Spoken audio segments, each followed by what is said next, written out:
మన ప్రభు అయిన యేసుక్రీస్తు నామములో మీ అందరికీ శుభములు తెలియజేయచ్చు ఉన్నాను. ప్రియ దైవజనమా, షారోన్ మన్నాలో భాగముగా ఈ దినం మరొక వాక్య భాగమును ధ్యానించుకుందాము. ఆదికాండము 29వ అధ్యాయము 15వ వచనము. లాబాను, నీవు నా బంధువుడవైనందున ఊరకయే నాకు కొలువు చేసేదవా? నీకేమి జీతము కావలెనో చెప్పుమని యాకోబునడిగెను. ప్రియ దైవజనమా, లాబాను యాకోబును మోసగించినప్పటికీ అతని జీవితము నుండి ఒక పాఠము నేర్చుకోవాలి.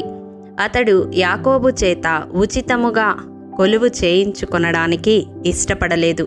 నీకేమి జీతము కావలెనో చెప్పుమని యాకోబును అడిగాడు. ప్రియ దైవజనమా, ఈ దినములలో క్రైస్తవులమని చెప్పుకుంటున్న వారు సహితం తమ క్రింది స్థాయి ఉద్యోగులతో ఉచితముగా వ్యక్తిగత పనులు చేయించుకుంటూ ఉన్నారు.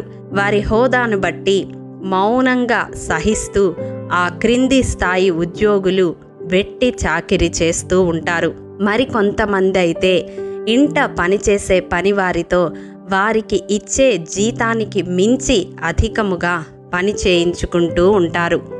ఆ పనివారు వారు ఉన్న ఆర్థిక స్థితిగతులను బట్టి, కుటుంబ పరిస్థితులను బట్టి గత్యంతరము లేక మౌనంగా సహించి పనిచేస్తూ ఉంటారు.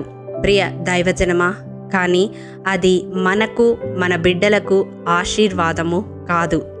యాకోబు రాసిన పత్రిక 5వ అధ్యాయము 4వ వచనములో, మీరు మోసముగా బిగబట్టిన కూలి మొరపెట్టుచున్నది, చేలు కోసిన పనివారి కేకలు దేవుని చెవులలో చొచ్చియున్నవి అని వాక్యము సెలవిస్తూ ఉంది.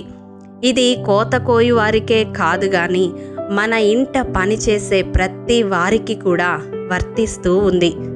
పనివాడు జీతమునకు పాత్రుడు కదా.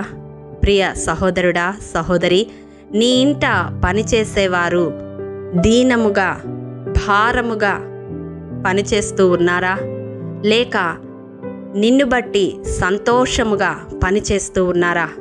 ఒక్కసారి పరిశీలించుకోవలసినదిగా ప్రభు పేరట మనవి చేస్తూ ఉన్నాం. పని చేస్తున్నారు కదా అని వారిని తక్కువగా చూడడం, కించపరచడం క్రైస్తవ విశ్వాసిగా మనకు తగదు. రోమాపత్రిక 4వ అధ్యాయం 4వ వచనం, పని చేయువానికి జీతము రుణమే గాని దానమని ఎంచబడదు. అవును, మనము వారికి దాన ధర్మాలు చేయడం లేదు, వారు చేస్తున్న పనికి జీతమును ఇస్తూ ఉన్నాము.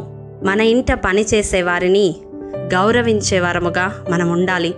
వారిని కించపరుస్తూ, దూషిస్తూ, వారి హృదయాలను గాయపరిచే వారముగా మనం ఉండకూడదు. పనిలో వారిని హింసిస్తూ, మానసికంగా వారికి వేదన కలుగజేసే వారముగా ఉండకూడదు. జీతము ఇవ్వకుండా ఉచితముగా పని చేయించుకునే వారముగా ఉండకూడదు. జీతమునకు మించి అధికముగా వారితో పని చేయించుకోకూడదు. ఈ వాక్యము వింటున్న ప్రియ సహోదరుడా, సహోదరి, ఈ దినం దేవుడు మన హృదయాలను సంధిస్తూ ఉండగా మన ఇంట పనిచేసే వారి పట్ల మన ప్రవర్తన ఏ రీతిగా ఉన్నదో ఒక్కసారి పరిశీలించుకుందాము. మన ఇంట పనిచేస్తున్నందుకు వారు సంతోషముగా ఉండగలుగుతున్నారా?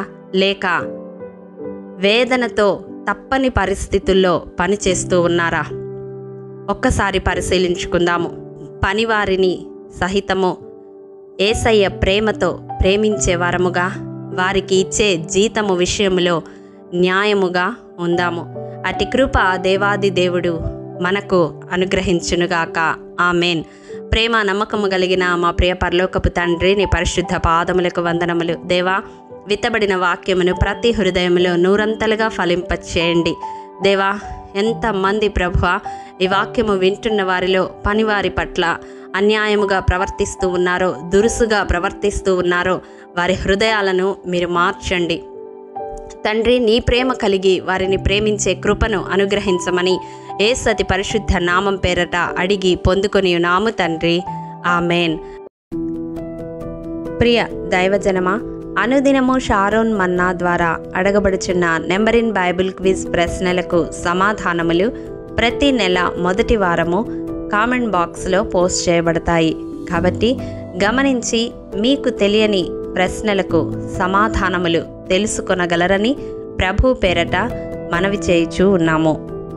ప్రియ దైవజనమా, ఈ దినం నెంబర్ ఇన్ బైబిల్ క్విజ్ ప్రశ్న: యెరూషలేమునందు 29 సంవత్సరములు ఏలిన యూదా రాజు ఎవరు? మీ సమాధానం మాకు తెలియజేస్తారు కదూ. ప్రభు కృప మనందరికీ తోడయుండునుగాక. ఆమేన్.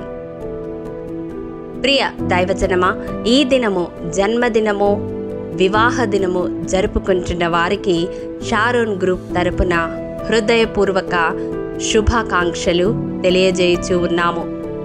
దేవుడు శ్రేయస్కరమైన ఆశీర్వాదములతో ఈ సంవత్సరాది నుండి సంవత్సరాంతము వరకు మిమ్ములను నింపాలని ప్రార్థిస్తూ ఉన్నాము.